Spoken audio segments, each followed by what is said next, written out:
Learn English with Joe. Joe.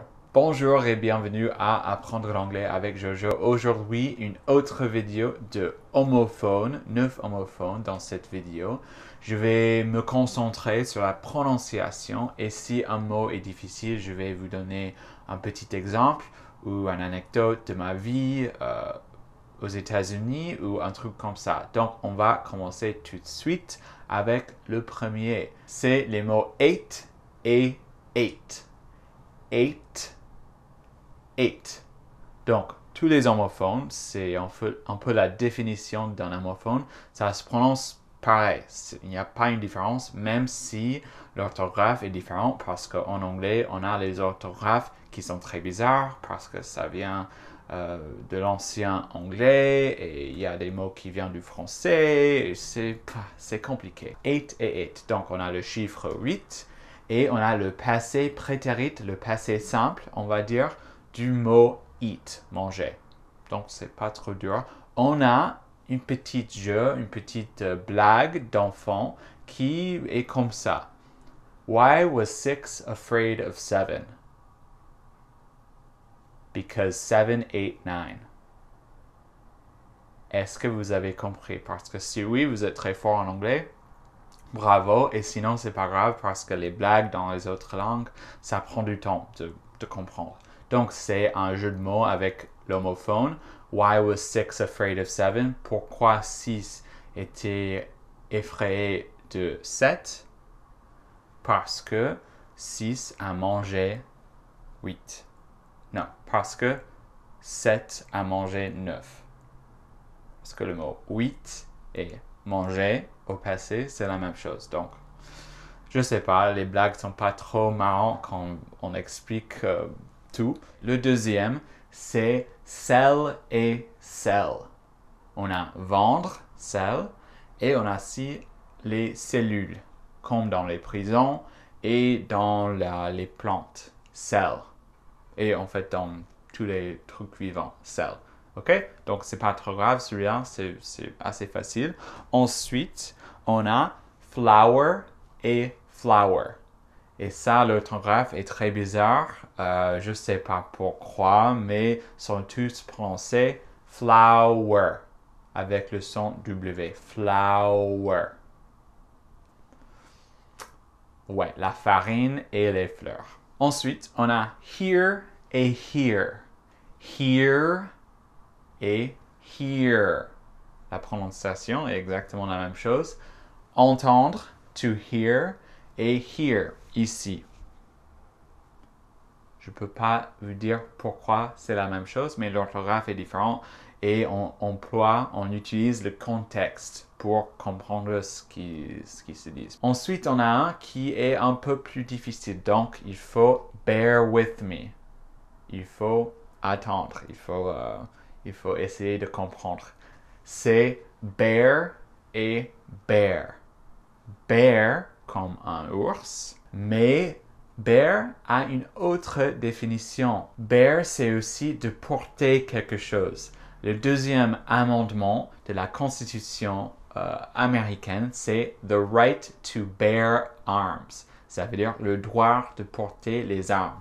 Et c'est quelque chose qui est très au courant maintenant avec les massacres aux États-Unis, avec les supporters de cet amendement pensent que c'est nos droits d'avoir les armes.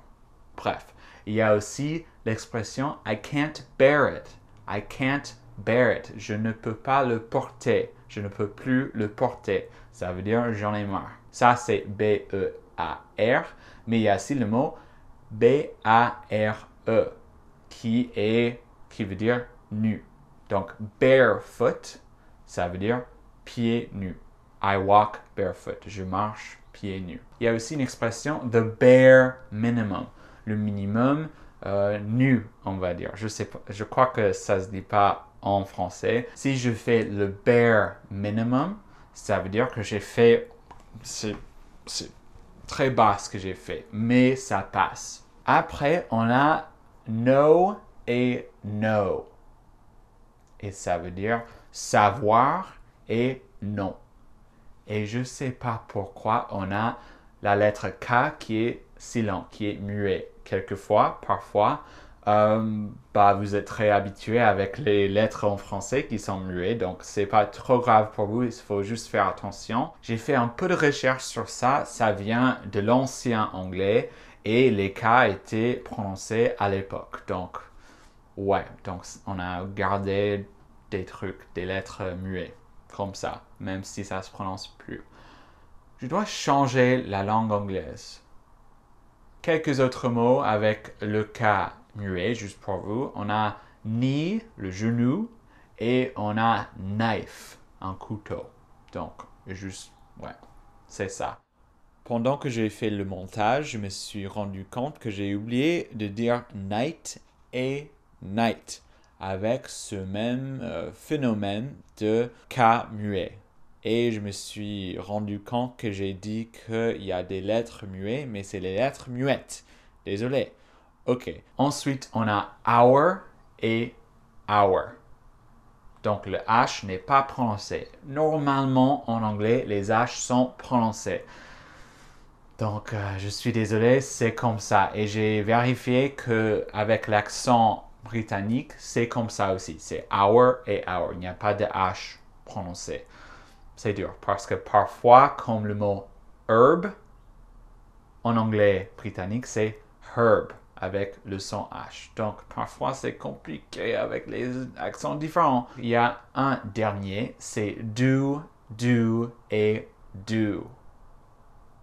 Compliqué. Do comme le verbe auxiliaire et le verbe faire en anglais, do, to do. On a aussi do la rosée. Il y a une marque aux États-Unis qui s'appelle Mountain Dew. C'est la rosée des montagnes. Mais c'est du soda et il faut pas manger, il faut pas boire les sodas parce que c'est pas bien pour la santé. Il y a aussi due comme le loyer est requis. The rent is due. C'est payable. Ok, c'est tout. J'espère que cette vidéo a été utile pour vous. Si c'est le cas, laissez un commentaire ou un like sur la vidéo. C'est comme ça que je sais qu'il faut que je fasse une autre vidéo de ce genre. En fait, quand j'ai vu la vidéo, il n'y avait pas de dislikes sur la vidéo. Il y avait 68 likes et il y a des commentaires très très sympas qui disent « Ah, j'adore ce type de vidéo » et je me suis dit « Bah aujourd'hui, je fais une autre vidéo comme ça parce que vous aimez ça. » Ok, au revoir, passez une bonne journée et à la semaine prochaine pour une vidéo en anglais. Je crois que je vais faire une vidéo avec une expression idiomatique et ciao!